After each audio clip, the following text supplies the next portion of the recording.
तो पे स्टार्ट करुचे आमर आज क्लास जोटा कि आम डिस्कस करवा नवम श्रेणी भौतिक विज्ञान। ओके आम चतुर्पार्श्व थिबा पदार्थ टॉपिकटा बुझिलटी आम चतुर्पार्श्व थिबा पदार्थ जोटा कि तुम फास्ट माने जोटा कि तुम कौन प्रथम विषय वस्तु भौतिक विज्ञान तो सेटा को आम किछिटा टॉपिक बुझिबा भल भाव बुझिबा। तो मु भाबुची या दु तीन टा एपिसोड रे कर देबी बोली बेसी लंबार वीडियो करबानी जति भी करबा पूरा प्रॉपर्ली हमें बुझिबा। ओके तो देखो आम चतुर्पार्श्व को लक्ष्य कले आमे विभिन्न प्रकार वस्तु विभिन्न विभिन्न प्रकार आकार आकृति और रूप विन्यास थिबार देखिबाकू पाइबा। एहे विश्व रे थिबा समस्त वस्तु ओके यही विश्व रे थिबा समस्त वस्तु जो द्रव्य को नहीं गढ़ा ताहाकू वैज्ञानिक माने पदार्थ भावे नामकरण करिसेंती।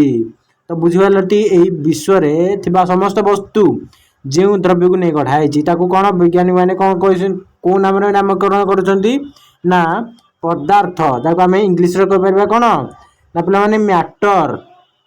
ओके बुझिबालटी आमे प्रश्वास रे नेउथिबा वायु खाउथिबा खाद्य पत्थर मेघ तारा उद्भिद और पशुपक्षी आदि समस्ते गोटे गोटे पदार्थ। ओके बुझिपाल तो जेपर कि गोटे जल बिंदु किंबा बालीर एक क्षुद्र कणिका मध्य पदार्थ अटे। ओके ऊपर दर्शा जाइथिबा प्रत्येक जिनिस अथवा आम चारि पाखरे थिबा समस्त वस्तु किछि स्थान अधिकार करिथाय यार मध्य किछि वस्तुत्व रहिछि। ओके अन्य अर्थ रे कहले प्रत्येक पदार्थर उभय वस्तुत्व और आयतन रहिछि। तो ओके बुझिबा कोन ना आमे जे भी पदार्थ भी वस्तु आमे कहूचे तो तार कि कोनोसी प्रकार भी तार कोन तार वस्तुत्व रहिछि आ कोन ना तार आयतन रहिछि। तो ओके तार कौन वस्तुत्व रही तार आयतन रही जे कौन प्रकार पदार्थ को आम कहीपर तो सी कौन खाऊा खाद्य ही थाई पारे कि से प्रश्वास वायु ही थाई पारे। ओके धूली कणिका ही थाई पारती कि पत्थर ही थाई पारे तो से किसी ना कि गोटे वस्तुत्व रही। ओके आ तार किसी ना कि गोटे आयतन रही। तो बुझीपार आदिम कालरू मनुष्य सर्वदा ओके आदिम कालरू मनुष्य सर्वदा ताहार चतुर्पार्श्व को बुझीबा पई चेष्टा करी आसुची। तो बुझिपाल प्राचीन भारतीय दार्शनिक मानक मतरे समस्त वस्तु पांच गोटी मौलिक को नहीं गठित पांच गोटी मौलिक को नहीं गठित। तो से गुड़ी को कौन कह जाए ना पंचतत्व बोली कह जाए। तो पिला माने एटा को नोट कर रख ना प्राचीन भारतीय मु हाइलाइट कर दउची ना कौन ना प्राचीन भारतीय दार्शनिक मानक मतरे समस्त वस्तु पांच गोटी मौलिक को नहीं गठित। यहाँ को कौन पंचतत्व कह जाए। क्वेश्चन आसी पारे पंचतत्व क्या कह जाए तो यार डेफिनेशन टी एगुटिक दब। ओके तो से पंचतत्व कौन कौन ना से पंचतत्व होची माटी जल वायु अग्नि एवं आकाश। तो बुझिपाल पंचतत्व मन रखिबो पिले कौन कौन ना माटी जल वायु एमिति मन रखिबो माटी जल वायु अग्नि आउ आकाश। ओके बुझिपाल तो से मानकर मत अनुसार समस्त वस्तु सजीव ओके समस्त वस्तु सजीव बा निर्जीव यही पांचटी मौलिक को नहीं गठित। प्राचीन ग्रीक दार्शनिक माने मध्य पदार्थर यही प्रकार श्रेणी विभाग करथिले ए पंचतत्व को श्रेणी विभाग करथिले। आधुनिक युगर वैज्ञानिक माने समस्त पदार्थ को सेमानकर भौतिक धर्म और रासायनिक प्रवृत्ति अनुसार दुई भाग रे विभक्त करिसंती। यही अध्याय रे आमे पदार्थर भौतिक गुण संपर्क जानिबा। ओके जो भी आम जो विषय पढ़ुचे तो से जाना कौन ना पदार्थर भौतिक गुण संपर्क में आम जाना ता सहित पदार्थर रासायनिक गुण विषय परवर्ती अध्याय मानक आलोचना करवा। तो संपूर्ण यदि आम चैनल माध्यम जोड़ी रही तो संपूर्ण वीडियो आम चैनल माध्यम पाई जाई परिबो एवं आम चैनल माध्यम जो शैली क्लास जगाई दि जाउछि तो से शैली माध्यम जदि पढ़ी तुम मैंने मन रखियो आउ अधा खंडिया अन्य चैनल मानक पढ़ी अधा आसिक आम चैनल अधा पढ़ो तो से भाव मन रखिपार नहीं। ओके तो देख पदार्थ कणिका को नहीं गठित बुझा पदार्थ कणिका को नहीं गठित तो दीर्घ काल धरी पदार्थर प्रकृति संबंध में दुई प्रकार भिन्न भिन्न मत प्रचलित हो आसुची कौन कौन ना केतेक मतरे पदार्थ गुड़िक अविच्छिन्न जमी देख कौन कौन ना काठ काच कागज एगुड़िक सब इत्यादि मैंने एगुड़िक सब बोले ओके आहरी मध्य रही तो अन्य मानक मतरे पदार्थ गुड़िक कणिका को नहीं गठित जेपरिक बाली बुझीगला टी जेपरिक कौन बाली आस ताहले तुम कम माध्यम पदार्थ गुड़िक संपर्क में स्थिर करवा।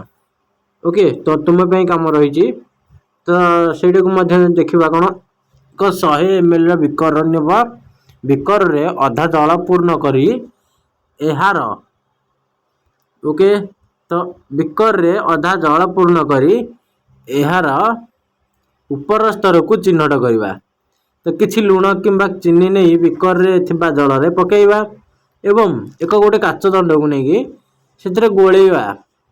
ओके लुण किंबा चीनी मिसिला परे जल स्तर किछि परिवर्तन होउछि कि ओके यदि किछि लक्ष्य कल ताले बिकर मध्य थिबा जल रे लुण चीनी कौन है बोली तुम भावुच तो सेटा को एक्सप्लेन करबा। तो ओके तो एबे आमे पढ़िबा कोन पदार्थर एही कणिका गुड़िक केते छोट तो तार गोटे मध्य एथिरे प्रैक्टिकल देछि तुम पई काम तो सेटा मध्य करि पारिबो। ओके 2 ରୁ 3 टी पोटेशियम परमांगनेट तो पे पोटेशियम परमांगनेट सूत्र कौन ना KMnO4। ओके पोटेशियम परमांगनेट स्फटिक क्राइस्टल नहीं 100 मिलीलीटर जल रे द्रवीभूत करवा यही द्रवण रु 10 मिलीलीटर नहीं 90 मिलीलीटर विशुद्ध जल सहित मिसेदबा बुझल यह द्वारा द्रवणर लघुकरण हेब कौन हम ना से यह द्वारा द्रवणर कौची यह द्वारा द्रवणर लघुकरण हेब यही द्रवण को यही द्रवण रु पुनर्बार 10 मिलीलीटर नहीं अन्य अन्य 90 मिलीलीटर विशुद्ध जल सहित मिसेब यह द्वारा द्रवण अधिक लघुकरण हम यही द्रवण रु पुनर्बार 10 मिलीलीटर नहीं यह अन्य 90 मिलीलीटर विशुद्ध जल में मिसेब यहीपरि भाव में उपरोक्त पद्धति को 5 ରୁ 8 थर कर। ओके 10 मिलीलीटर जल नेला से पुणी 90 मिलीलीटर विशुद्ध जल मिसेब से पुणी 90 मिलीलीटर ओके 90 मिलीलीटर विशुद्ध जल 10 मिलीलीटर जल काढ़ तो पुणी थे नहीं कि पुणी थे 90 मिलीलीटर विशुद्ध जल पकेब। तो ओके ये प्रक्रिया को केते थर करबा ना 5 थर ରୁ 8 थर पर्यंत कर। ओके कर सारा पर यह द्वारा द्रव्यण रु अधिक लघुकरण हेब यापर भी जल रंगीन हो पारुछि कि तो सेटा को तुम नोट रे लिखिब। तो ओके तो देख ऊपर तो परीक्षा सूचाऊँ कि मात्र अल्प केतोटी पोटेशियम परमांगनेट स्फटिक बहुत आयतन विशिष्ट जल को रंगीन करें तेणु आम शेष में यही सिद्धांत उपनीत हेलु जे पोटेशियम परमांगनेट मात्र गोटे स्फटिक असंख्य क्षुद्र कणिका मान रही अछि जहाँकि विभाजित होई क्षुद्र रु क्षुद्रतर कणिकार परिणत होता है। तो पे देखा ना कौन यही आम यही परीक्षा टी पोटेशियम परमांगनेट बदल डेटल नहीं कर बारंबार लघुकरण कले भी द्रवण रे डेटल परिस्थिति द्रवणर गंधरु सहजरे बारी हेब। तो ओके तब देखा जे पदार्थ कणिकार धर्म एवं तार वैशिष्ट्य कौन।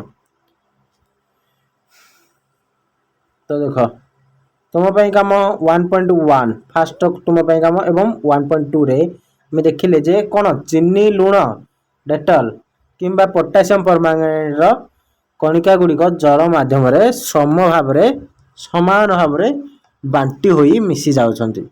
सेहीपरि जेतेबेले आमे चा कॉफी किंबा लुण लेंबू पानी तैयारी करू तो गोटे प्रकार पदार्थर कणिका गुड़िक अन्य पदार्थर कणिका मध्यरे थिबा फांका स्थान मध्यरे रही जाती। यह दर्शाउछि कि पदार्थर कणिका मानक मध्यरे अनेक फांका स्थान रही। तो ओके बुझिपाल तो पदार्थ मानक सॉरी कौन ना पदार्थ कणिका मानक मध्यरे थिबा फांका स्थान रही। तो कि तो नेक्स्ट देखिबा कौन पदार्थर कणिका माने अनवरत गति करिथांती। तो सेटा हमें प्रूव करबा पई प्रैक्टिकल देखिबा तमन पई गोटे तुम पई काम दियाजी गोटे निया लागिथवा धूपाडी नै श्रेणी गृहर गोटे कोण रे रख। ओके एहार बास्ना को बारीबा पई धूपकाठीर पाखको जेबाकू पड़िबो। ओके वर्तमान धूपाडी को जलाओ कौन परिवर्तन हैला तुम्हें दूर रे ठिया हेले मध्य धूपकाठीर बास्ना बारी पारछ कि यह पर्यवेक्षण को लिखि रख। माने तुम भौतिक विज्ञान बही रे बहुत सारा तुम प्रैक्टिकल रही। तो जब तुम प्रैक्टिकल कर तुमने आराम रे कह बोले 30% कह बोले बही कवर करदेल बोली जान आदि बही पढ़ीदेल ताले तुम मानक 60% ग्यारंटेड आसो ये कौन बही कौन करने पड़ो ना जो तुम काम देती तो से गुड़िक प्रैक्टिकल कर जहाँफल कि तुम मानकर गोटे आइडिया चेंज विषय कौन कौ अच्छे आधारित होती। तो तापर कौन कर ना गोटे थर पढ़ीदब बईटा को जहाँफल कि जान यही वार्डटा ये अच्छी बोलिकी। ओके एमती तुम मैंने केयरफुली मन न रखिपार। ओके एमती भी पिला अच्छा तो गोटे थर पढ़ी भी मन रखिपार जब तुम गोटे थर पढ़ी मन न रखिपार तो यही प्रोसेस टी कर तो प्रैक्टिकल तुम मान बारंबार करने पड़ो। ओके तुम कहूनी जो पोटासियम परमांगनेट साहाय्य तुम प्रैक्टिकल बारंबार कर बोली तो ताकू किछि माने थरे कि दुईथर कर तो आउ जो गुड़िक देख 1.3 टा देख जो गोटे निया लगी धूपकाठी नहीं तो सेटा तुम आराम कर सांगे एपटे चीनी आ लुणर मिश्रण नहीं जोटा कही तो सेटा तुमने कौन ना आराम कर। तो जोटा तुम द्वारा संभव ताकू बारंबार प्रैक्टिकल माने प्रूव करने को चेष्टा कर जहाँफल कि तुमने ग्यारंटेड 60% आनीपर। तो ओके आज तुम गोटे थर पढ़ी तुम माइंड रे पूरा सेटल कर दो मोर मन रहीगला बोली ताले तुमने ग्यारंटेड 90% रू 98% आनीपर। तो ओके तो मु तुम काम आउ रिवाइज करूनी बास खाली नेक्स्ट को नहीं पढ़ुचे। ओके उपरोक्त तुम काम 1.3 1.4 और 1.5 रु आमे यही सिद्धांत रे उपनीत हेलु जे पदार्थर कणिका गुड़िक अविरत गति करुथांती तेणु सेमानकर गतिज शक्ति थाए जहाँ कहबा कौन ना आमे काइनेटिक एनर्जी। तो ओके काइनेटिक एनर्जी टा आमे पढ़िया +2 रे पढ़िया पिलाने साइंस जे नब से ही जानिबो काइनेटिक एनर्जी। गतिज शक्ति आमे एठी किछटा वार्ड माध्यम रे पढ़ले तो सेटा को काइनेटिक एनर्जी गोटे टॉपिक रही। ओके तो तापमात्रा वृद्धि हेले कणिका गुड़िकर गति द्रुततर होइथाए फल ताप प्रयोग जोगु कणिका गुड़िकर गतिज शक्तिर परिमाण कौन हो ना वृद्धि पाई थाए।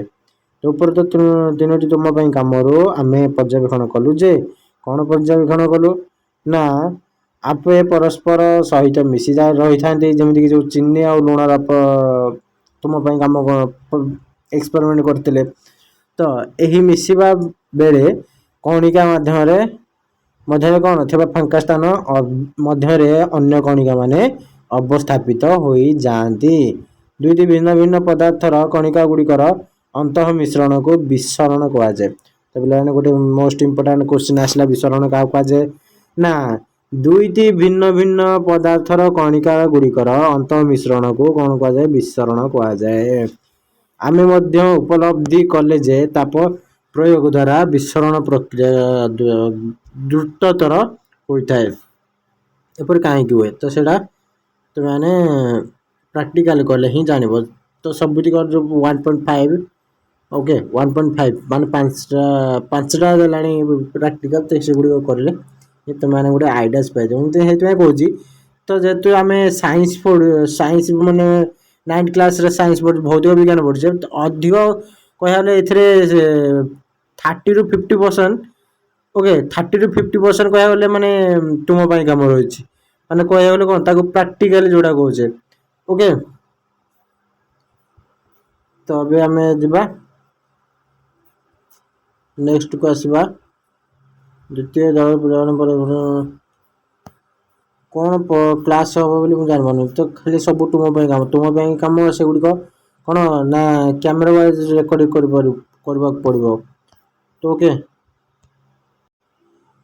ତ ପିଲାମାନେ ଦେଖ ପଦାର୍ଥର ଅବସ୍ଥା। ତୁମ ଚାରିପଟେ ଥିବା ବିଭିନ୍ନ ପଦାର୍ଥ ଗୁଡ଼ିକ ଲକ୍ଷ୍ୟ କରିବ। ଏମାନେ ଭିନ୍ନ ଭିନ୍ନ ଅବସ୍ଥାରେ ରହିଥାନ୍ତି। ଆମ ଚାରିପାଖରେ ଥିବା ପଦାର୍ଥ ଗୁଡ଼ିକ ମୁଖ୍ୟତଃ 3ଟି ଅବସ୍ଥାରେ ରହିଥାନ୍ତି। ଯେମିତି କ'ଣ 3ଟା ଅବସ୍ଥାରେ କ'ଣ ନା କଠିନ, ତରଳ, ଗ୍ୟାସୀୟ। ବୁଝିଗଲ? 3ଟା ଅବସ୍ଥାରେ କ'ଣ ନା କଠିନ, ତରଳ ଓ ଗ୍ୟାସୀୟ ପଦାର୍ଥର ଏହି ଅବସ୍ଥା ତାହା ମଧ୍ୟରେ ଥିବା କଣିକା ଗୁଡ଼ିକର ଗୁଣ ବା ଲକ୍ଷଣ ବିଶିଷ୍ଟରେ ଥିବା ବିଭିନ୍ନତା ଉପରେ ନିର୍ଭର କରିଥାଏ। ତ ବୁଝିଗଲ? ବର୍ତ୍ତମାନ ଆସ ପଦାର୍ଥର ବିଭିନ୍ନ ଅବସ୍ଥାରେ ତାହାର ପ୍ରକୃତି ସ୍ୱଭାବର ବିଷୟରେ ଜାଣିବା। ତ ଦେଖ ଇଟା, କଲମ, ବହି, ହାତୁଡ଼ି, କାଠି, ବାଡ଼ି, ପ୍ଲାଷ୍ଟିକ, ସ୍କେଲ୍। ତ ବୁଝିଗଲ? ଏଗୁଡ଼ିକ କ'ଣ ଗୋଟେ ଗୋଟେ ପଦାର୍ଥ। ତ ମୁଁ ଗୋଟେ ତୁମ ପାଇଁ କାମ ଗୋଟେ ଆଲୋଚନା କରିଦେଉଛି, କାରଣ ଯେହେତୁ ପଦାର୍ଥର ଗୋଟେ ଅବସ୍ଥା ବିଷୟରେ ଜାଣିବାକୁ ଚେଷ୍ଟା କରୁଛୁ, ତ ସେଥିପାଇଁ ଗୋଟେ ପ୍ରାକ୍ଟିକାଲି ବାସ୍ କହିବା ମାଧ୍ୟମରେ ମୁଁ କହିଦେଉଛି, ସେଟାକୁ ଆନାଲାଇଜ୍ କରିକି ମନେ ରଖିବ। ତ ପେନସିଲ୍ ସାହାଯ୍ୟରେ ପ୍ରତ୍ୟେକରୁ ଗୋଟେ ଲେଖାଏଁ ସଂଗ୍ରହ କର। ପେନସିଲ୍ ସାହାଯ୍ୟରେ ଉପରୋକ୍ତ ଜିନିଷ ଗୁଡ଼ିକର ଆକୃତି ତୁମ ଖାତାରେ ଅଙ୍କନ କର। ଏହି ସବୁ ପଦାର୍ଥ ଗୁଡ଼ିକର କ'ଣ ନିର୍ଦ୍ଦିଷ୍ଟ ଆକାର, ପରିସୀମା ଓ ଆୟତନ ଅଛି କି? ଏଗୁଡ଼ିକୁ ପିଟିଲେ, ଟାଣିଲେ କିମ୍ବା ଫୋପାଡ଼ିଲେ କ'ଣ ହେବ? ଓକେ, ତ ସେମାନଙ୍କର କ'ଣ ପରସ୍ପର ମଧ୍ୟରେ ବିସରିତ ହେବା ପାଇଁ ସମର୍ଥ? ଏଗୁଡ଼ିକୁ ବଳ ପ୍ରୟୋଗ କରି ସଂକୁଚିତ କରିବାକୁ ଚେଷ୍ଟା କର। ଏଗୁଡ଼ିକୁ ସଂକୁଚିତ କରିବାରେ ତୁମେ ସଫଳ ହେଲ କି? ତ ସେଇଟାକୁ ମଧ୍ୟ ନୋଟ୍ କରିବ। ଉପରୋକ୍ତ ପ୍ରତ୍ୟେକଟି ଗୋଟିଏ ଗୋଟିଏ କଠିନ ପଦାର୍ଥର ଉଦାହରଣ। ଆମେ ଦେଖିଲୁ ଯେ କଠିନ ପଦାର୍ଥର ନିର୍ଦ୍ଦିଷ୍ଟ ଆକାର, ଆକୃତି ଓ ଆୟତନ ଥାଏ। ଏଗୁଡ଼ିକର ଖୁବ୍ କମ୍ ସଂକୋଚନ ହୋଇଥାଏ। କଠିନ ପଦାର୍ଥ ସର୍ବଦା ନିଜର ଆକାର ବଜାୟ ରଖିଥାଏ। ବଳ ପ୍ରୟୋଗ କରି କଠିନ ପଦାର୍ଥକୁ ଭଙ୍ଗା ଯାଇପାରେ, ହେଲେ ଏହାର ଆକାର ପରିବର୍ତ୍ତନ କରିବା କଷ୍ଟକର। ତେଣୁ ଏଗୁଡ଼ିକ କଠିନ ଅଟନ୍ତି। ଆରେ ତ ସେମାନେ ତ କଠିନ ପଦାର୍ଥ, ତ ତାଙ୍କୁ ଆକାର ପରିବର୍ତ୍ତନ କିଭଳି ଭାବେ କରିବା? ଓକେ, ତ ଆକାର ପରିବର୍ତ୍ତନ କଲେ ସେ ଭାଙ୍ଗିଯିବ। ଓକେ, ନିମ୍ନୋକ୍ତ ପଦାର୍ଥକୁ ବିଚାର କର। ଏକ ରବର ବ୍ୟାଣ୍ଡକୁ ଟାଣିବା ଦ୍ୱାରା ତାହା କ'ଣ ନିଜ ଆକାର ପରିବର୍ତ୍ତନ କରିପାରେ? ରବର ବ୍ୟାଣ୍ଡକୁ ଟାଣିବା ଦ୍ୱାରା ପିଲାମାନେ ହଁ, ଏହା କ'ଣ ଏକ କଠିନ ପଦାର୍ଥ? ତ ସେଟାକୁ ଆମେ କଠିନ ପଦାର୍ଥ, ଗୋଟେ ପ୍ରକାରର କଠିନ ପଦାର୍ଥ କହିପାରିବା। ଲୁଣ ଓ ଚିନିକୁ ଯେତେବେଳେ ଆମେ ବିଭିନ୍ନ ଆକାରରେ ଜାର୍ ମାଧ୍ୟମରେ ରଖୁ, ତ ସେହି ଲୁଣ ବା ଚିନି ସମୂହ ଜାର୍ ଆକାରର ଧାରଣ କରେ। ଏଗୁଡ଼ିକ କ'ଣ କଠିନ ପଦାର୍ଥ? ତ ଆମେ ଚିନିର ଦାନା ଗୁଡ଼ିକୁ ଆମେ କଠିନ ପଦାର୍ଥ ମଧ୍ୟ କହିପାରିବା। ତ ଦେଖ ତାର ଆନ୍ସର ଗୁଡ଼ିକ ଦେଇଛି ନା କ'ଣ ପ୍ରତ୍ୟେକ ଲୁଣ ବା ଚିନି କଣିକାର ଆକାର ନିର୍ଦ୍ଦିଷ୍ଟ ଅଟେ। ତେଣୁ ତାହାକୁ ହାତରେ, ପ୍ଲେଟରେ କିମ୍ବା ବିଭିନ୍ନ ଆକୃତିର ଜାରରେ ରଖିଲେ ମଧ୍ୟ ସେମାନଙ୍କର କଣିକାର ଆକାର ପରିବର୍ତ୍ତିତ ରୁହେ। ରବର ବ୍ୟାଣ୍ଡ କଥା ଦେଖିବା। ରବର ବ୍ୟାଣ୍ଡରେ ଟଣା ବଳ ପ୍ରୟୋଗ କଲେ ଏହାର ଆକାର ପରିବର୍ତ୍ତନ ହୁଏ, କିନ୍ତୁ ବଳ ଅପସାରଣ କଲେ ଏହା ପୁନର୍ବାର ପୂର୍ବ ଅବସ୍ଥାକୁ ଫେରିଆସେ। ଯଦି ଅଧିକ ବଳ ପ୍ରୟୋଗ କରାଯାଏ ତେବେ ଏହା ଛିଣ୍ଡିଯାଏ। ତ ଓକେ, ତ ଦେଖିବା ଏବେ ତରଳ ଅବସ୍ଥା। तरल अवस्था कठिन अवस्था गोटे कले प्राक्टिकल कले तो ये तरल अवस्था गोटे कौन करिए प्राक्टिकल करवा। तो देख जल सोरिष तेल क्षीर शरबत जूस और ठंडा पानीय संग्रह कले विभिन्न आकृतिर पात्र नेले माप सिलिंडर व्यवहार करी नहीं पात्र मानक 50 मिलीलीटर स्थान रे दाग दियो। दाग देले यही तरल गुड़िक चट्टान रे ढाली हो गले कौन हेबो सबुआडे कौन संप्रसारित हो। ओके तो 50 मिलीलीटर मापर जेते सॉरी 50 मिलीलीटर मापर जे कौन सी तरल नहीं विभिन्न आकृति रे अलग अलग पात्र रे ढाल। प्रत्येक पात्र तरल आयतन समान रहुची कि ना रहबनी। प्रत्येक पात्र रे तरल आकृति कौन समान रहुची कि ना रहबनी।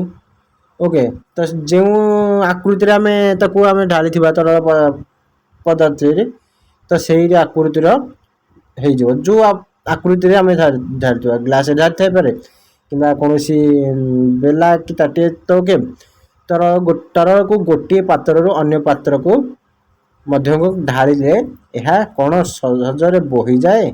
यस ओके प्लान हाँ सहजरे से पात्र रो तरल पदार्थ गुड़िक बोही जीव।